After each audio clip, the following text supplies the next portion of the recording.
So ano ba talaga? Nag-resign ba siya o tinanggal siya?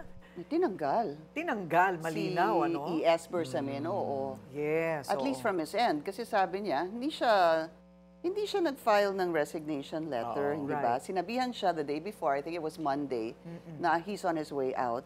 And then the day after, nalaman na lang niya na nag-tender na siya ng resignation. O nag-resign na siya. Oo, out of courtesy, out of delicadeza. Delicadeza, So ang oo. tanong, bakit nauna pang malaman ng Bilyonaryo Channel na siya ay papalitan?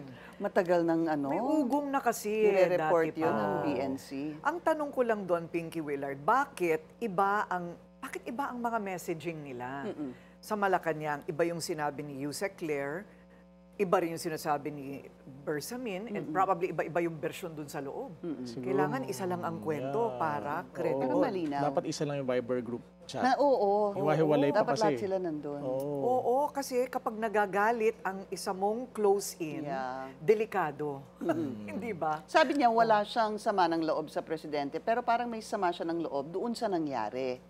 Parang ganon. So tama naman yung sinabi mo, he was ES for 3 years, right? And you wouldn't want somebody who worked with you for 3 years na sumama ang loob. Oo, kasi sasabihin, credible yan. Kasi malapit sa'yo. Kung hindi mo hahawakan ng maayos, pwedeng kung ano-ano ang sabihin. Saka hindi basta-bastang nila. posisyon Di ba? Little President, supposedly yun ang pinaka-close mong cabinet member. I think that's one of the worst, yung you're the last to know. Yeah. Di ba? Yeah. Oo, mahirap yun. Pero sana may puntahan naman siya na mas tahimik po ang buhay in the private sector. I can assure you, E.S. Bersamin.